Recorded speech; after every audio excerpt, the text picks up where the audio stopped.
Hi. SBI கிளர்க்குக்கான notification வந்திருக்கு. வாங்க கடகடன்னு பார்த்துடலாமா? ஒருவேளை நீங்கள் பேங்கிங் படிச்சிருக்கீங்க, உங்கள் ஃப்ரெண்டு பேங்கிங் படிச்சிட்ருக்காங்க அப்படின்னா அவங்களுக்கு சென்ட் பண்ணுங்கள். இதில் இந்த எஸ்பிஐ கிளர்க் பார்த்தீங்கன்னா கம்ப்ளீட் டீட்டெயில்ஸ் வந்து பார்த்துக்கலாம். ஓகேவா? ஸோ இங்கே எந்த பேங்க் எடுக்க போகிறாங்க, எஸ்பிஐ பேங்க் வந்து எடுக்க போகிறாங்க, என்ன ரோலுக்கு, என்ன போஸ்ட் நேம் அப்படின்னு பார்த்தீங்க அப்படின்னா ஜூனியர் அசோசியேட், அதாவது கிளரிக்கல் கிரேடில் வந்து வரும். ஓகேவா? ஸோ எதுக்கு எடுக்க போகிறாங்க? ஜூனியர் அசோசியேட் ஜாபுக்கு வந்து எடுக்க போகிறாங்க. இது வந்து கிளரிக்கல் கிரேட் எக்ஸாம். ஸோ இதில் வந்து மொத்த வேக்கன்சி எவ்வளோன்னு பார்த்தீங்க அப்படின்னா எல்லா ஸ்டேட்டுக்கும் சேர்த்து 1538 வேக்கன்சிஸ். ஸோ இதில் நம்ம தமிழ்நாடுக்கு சென்னை ஜோனில், சென்னை சர்க்கிளில் அப்படின்னு சொல்லி பார்த்தீங்க அப்படின்னா ஜோன்லன்னு பார்த்தீங்க அப்படின்னா 65 வேக்கன்சிஸ் வந்து இருக்குது. ஓகேவா? ஸோ அடுத்து பார்த்தீங்க அப்படின்னா இதோட அப்ளிகேஷன் மோட். ஸோ இது கம்ப்ளீட்டாக எப்படி இருக்க போகுது அப்படின்னா ஆன்லைனில் தான் இருக்க போகுது. ஸோ இது அதுக்கப்புறம் என்னலேருந்து என்னைக்கு அப்படின்னு பார்த்தீங்க அப்படின்னா August 7th 27th August வரைக்கும் இருக்கணும். ஸோ இதோட எலிஜிபிலிட்டி அப்படின்னு பார்த்தீங்க அப்படின்னா ஒரு பேசிக் டிகிரி வந்து இருக்கணும். ஸோ அதுக்கப்புறம் என்னன்னு பார்த்தீங்க அப்படின்னா ஏஜ் லிமிட்.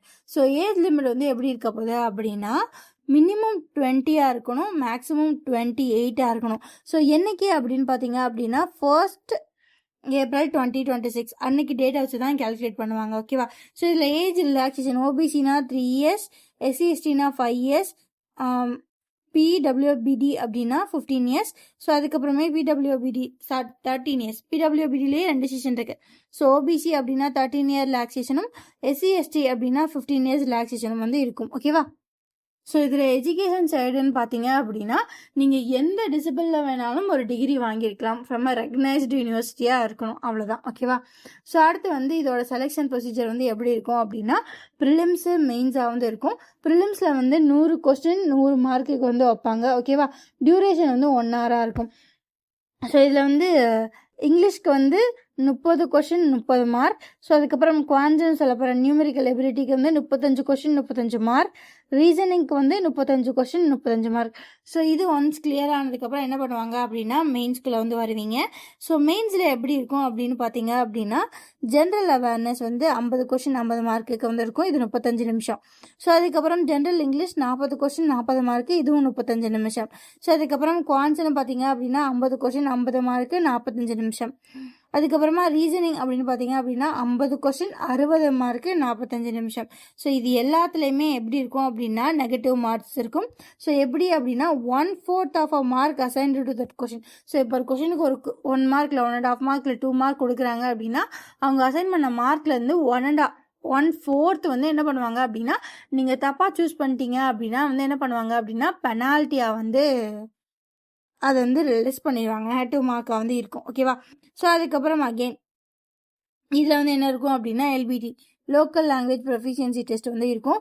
ஸோ இதில் வந்து நீங்கள் 10th 12th வந்து அந்த லோக்கல் லாங்குவேஜாக ஒரு சப்ஜெக்டாக எடுத்து படிச்சிருந்தீங்க அப்படின்னா அந்த கேண்டிடேட்ஸுக்கு இந்த டெஸ்ட் வந்து இருக்காது. ஓகேவா? ஓகே. ஸோ ப்ரிலிம்ஸ் செலக்ட் ஆனதுக்கப்புறம் மெயின்ஸ். ஸோ மெயின்ஸுக்கு அப்புறம் இந்த ஃபைனல் லிஸ்ட்டை வந்து டிக்ளேர் பண்ணுவாங்க. ஸோ ஃபைனல் செலெக்ஷன் வந்து எப்படி இருக்கும் அப்படின்னா மெயின்ஸோட மார்க்கை பொறுத்து வந்து இருக்கும். ஓகேவா? ப்ரிலிம்ஸில் வந்து நீங்கள் கிளியர் ஆகிறீங்களா இல்லையான்றதை மட்டும்தான். ஒன்ஸ் ப்ரிலிம்ஸ் கிளியர், நீங்கள் மெயின்ஸுக்கு அப்பியர் ஆகிறீங்க அப்படின்னா ப்ரிலிம்ஸோட மார்க்கை விட்டுருவாங்க.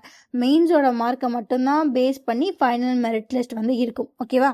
ஸோ அதில் வந்து ஃபைனலாக வந்து வெரிஃபிகேஷன்ஸ் எல்லாம் இருக்கும். ஸோ அதுக்கப்புறமா வந்து உங்களுக்கு வந்து போஸ்டிங் வந்து இருக்கும். ஓகேவா? ஓகே. ஸோ இதில் என்னென்ன லாங்குவேஜஸ்லாம் நம்ம வந்து எக்ஸாம் எழுதலாம் அப்படின்னா நம்ம தமிழ்நாடுன்றதுனால இங்கிலீஷில், ஹிந்தியில், தமிழ் எழுதலாம். ஸோ இது எதுக்கு மாறும் அப்படின்னா quants, reasoning, current affairs. So இது எல்லாத்துக்குமே வந்து இந்த 3 லாங்குவேஜ் வரும். இங்கிலீஷில் தான் இருக்கும். ஓகேவா? ஸோ அதுக்கப்புறம் ஃப்ரீஸ் பார்க்கலாம். ஓபிசி ஜென்ரல் கேட்டகரியில் இருந்தீங்க அப்படின்னா 750 rupees, SC/ST, PWBD, XX and DXS. So இந்த மாதிரி ஏதாவது கேட்டகரியில் இருந்தீங்க அப்படின்னா அப்ளிகேஷன் ஃபீஸ் வந்து நில்லு. ஸோ எப்படி அப்ளை பண்ணோம் அப்படின்னா இந்த வெப்சைட்டில் போய் அப்ளை பண்ணணும். ஸோ இது வந்து நான் வந்து டிஸ்கிரிப்ஷனில் வந்து லிங்க் தரேன். ஸோ அதில் போய்ட்டு அப்ளை பண்ணுங்கள். ஓகேவா? ஸோ இதில் வந்து அப்ளிகேஷன் ஃபீ இருக்கும் இல்லையா? ஸோ அதையுமே வந்து நீங்கள் ஆன்லைனில் பே பண்ணுற மாதிரி தான் இருக்கும். ஓகேவா? ஸோ அதுக்கப்புறம் இதை அப்ளை பண்ணுறப்ப வந்து நம்ம ஃபோட்டோ அப்லோட் பண்ணோம், அதாவது ஃபோட்டோவோட ஸ்கேன் பண்ணி அப்லோட் பண்ணுற மாதிரி இருக்கும். அதுக்கப்புறம் சிக்னேச்சரு, அப்புறம் left thumb impression, hand return declaration இதெல்லாமே வந்து பக்காவாக அப்லோட் பண்ணுற மாதிரி இருக்கணும். ஸோ அது வந்து நீங்கள் ஆல்ரெடி பேங்கிங் நிறைய எக்ஸாம்ஸ் அப்லோட் பண்ணியிருந்தீங்க அப்படின்னா அதே இதுக்கும் அப்ளை பண்ணிக்கலாம். இல்லை நான் புதுசாக அப்ளை பண்ணேன்னா இதுலேயே வந்து கீழே வந்து கொடுத்துருப்பாங்க எப்படி இருக்கணும்னு, அதை பார்த்து நீங்கள் வந்து அப்ளை பண்ணிங்க. ஏன்னா நோட்டிஃபிகேஷன் லிங்க்கு வந்து டிஸ்கிரிப்ஷனில் கொடுக்குறேன். நீங்கள் புதுசாக அப்ளை பண்ணுறீங்க அப்படின்னா அதெல்லாம் பார்த்துக்கோங்க. ஓகேவா? ஓகே. ஸோ ஃபைனலி வந்து இதோட பே வந்து எப்படி இருக்கும் அப்படின்னா 24,000லேருந்து 64,000 வரைக்கும் இருக்கும். ஓகேவா? ஓகே. ஸோ இதோட அப்ளிகேஷன் டேட் எப்போ ஸ்டார்ட் ஆகுது? August 7 வந்து ஸ்டார்ட் ஆகுது. எப்போ முடியுது? 27th August வந்து முடியுது. ஸோ August 7 ஸ்டார்ட் ஆகுது, 27th August வந்து முடியுது. ஸோ நீங்கள் வந்து இதுக்கு வந்து அப்ளை பண்ண போகிறீங்க அப்படின்னா இனிஷியலாகவே அப்ளை பண்ணிடுங்க. லாஸ்ட் டேட் வரைக்கும் வெயிட் பண்ணாதீங்க. ஓகேவா? ஸோ இந்த மாதிரி நிறையா வந்து நோட்டிஃபிகேஷன் பார்க்கணும், இல்லை அதுக்கு அடுத்த ப்ராசஸ் வந்து எப்படி போகுது அப்படின்றதெல்லாம் பார்க்கணும், ப்ரிப்பரேஷனுக்கு ஹெல்ப் பண்ணணும், ப்ரிப்பரேஷனுக்கான நோட்ஸ் ஏதாவது பார்க்கணும், சிஏ பார்க்கணும் அப்படின்னா நம்ம சேனல் சப்ஸ்கிரைப் பண்ணிக்கோங்க. ஓகேவா? Bye guys, thank you.